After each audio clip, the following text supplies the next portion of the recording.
Today we go to the Outback, out into the red South Australian desert. In recent years, many towns in the region have been struggling to survive. But now the latest craze in four-wheel drive cars is bringing a whole new wave of tourists. Let's find out about this four-wheel drive Outback Tourism. 685 kilometres north of Adelaide on the Oodnadatta track is Maree. When the old Ghan Railway closed in the 1980s, it just about vanished off the map. But despite the isolation and the population dwindling to just 80, an out-of-towner is now making $1 million investment. Well, this is the ground floor areas, and we're going to have the function room. That's going to be closest to the office side of the hotel. It's a pretty big function room. We can also have it, change it for different purposes. Being air conditioned, I think it'll be in demand. Robin Taylor bought the 120-year-old pub 3 years ago and is about to build a 2-storey guest house next door. As well as a huge function room, it will have 14 luxury ensuite apartments and is costing $1.5 million. If you say it quickly, it's not too bad. The driving force behind the boom is four-wheel drives. They're coming in droves to Outback South Australia, injecting millions of tourist dollars into a region that in the past has relied largely on cattle. If it continues, Tourism SA Marketing Manager Lisa Pearson says the state's north will soon attract more visitors than the city of Adelaide. In 2003, our visitor numbers increased by about 14%, and we are now attracting the largest number of visitors and visitor nights outside of the Adelaide region. It's all age groups. It's mum and dad with the young children, and also the retired couples that have figured, well, now that they've done everything at home with the families and that, and they're going to travel and enjoy, some time to themselves. We're really quite proud of the Outback in South Australia as being the authentic Outback. We're not a sales in the desert, we're not big commercial hotels. We really are come into the front bar and meet the locals. And that's the sort of atmosphere that I think all of our industry is trying to retain.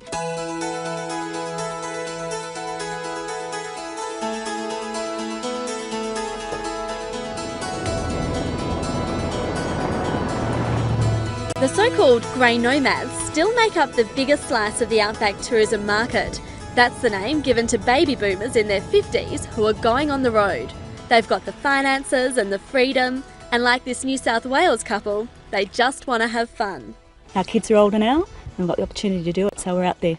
And so far we've done a few short trips and it's been really great. When we retire, I can see us just going around Australia, basically having a great time. So how were things out there this week? It was really good. But Jane Farger, the owner of the famous Prairie Hotel at Parachilna in the Flinders Ranges, warns Outback pubs aren't the lucrative investment they might appear to be. I had a huge shock when we first finished the extension because we had the hotel valued, and I couldn't believe that a hotel could be valued for less than what we had just spent.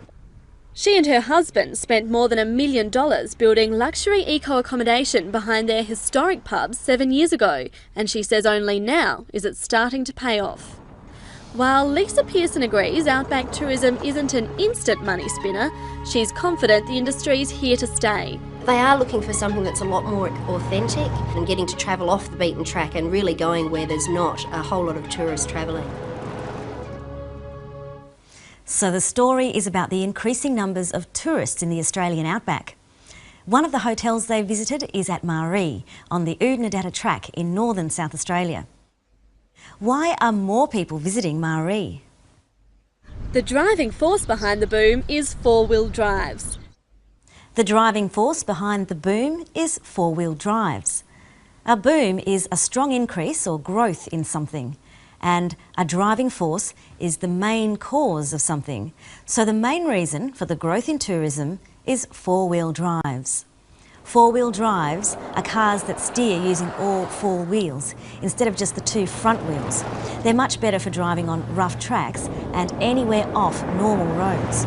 They're often very high up off the ground as well, so you can drive through water or over long grasses or bushes. Notice that we say four-wheel drive, but it's usually written like this, 4WD. Listen to the clip again for the different uses of the word drive. The driving force behind the boom is four-wheel drives. She says the driving force and four-wheel drives. We usually use the verb to drive in the sense of to drive a car. But here it's used a bit differently. Driving here means strong or powerful, the thing that forces something to happen. And in the phrase four-wheel drive, drive is a noun, meaning the mechanism that moves a car along the road. Drive has lots of other meanings as well. Notice that it's an irregular verb. The past tense of drive is drove. Okay, so four-wheel drives are very popular now, and they're taking more people out to the Australian outback. They're coming in droves to outback South Australia, injecting millions of tourist dollars into a region that in the past has relied largely on cattle. They're coming in droves. Here, droves isn't the past tense of drive. A drove is a large group or crowd of something. To come in droves means to come in large numbers. Many people are going to outback South Australia, injecting or bringing in millions of tourist dollars. The so-called grey nomads still make up the biggest slice of the outback tourism market. The so-called grey nomads make up the biggest slice, or biggest part, of the outback tourism market. Most of the tourists to the region are grey nomads. What are grey nomads? Listen for boom again. That's the name given to baby boomers in their 50s who are going on the road. Grey nomads is the name given to baby boomers in their 50s who are going on the road. Baby boomers are people born in the baby boom after World War II. That's when lots of babies were born. Baby boomers are now in their 50s, and the ones that go off on road trips around Australia are called grey nomads. Older people with grey hair who are travelling around. What do they enjoy about the outback? They are looking for something that's a lot more authentic and getting to travel off the beaten track and really going where there's not a whole lot of tourists travelling. They're looking for something that's a lot more authentic. If something's authentic, it's real or true. The grey nomads want to experience the real outback, the pubs and people that live there. They don't want to go to big tourist parks. Listen again.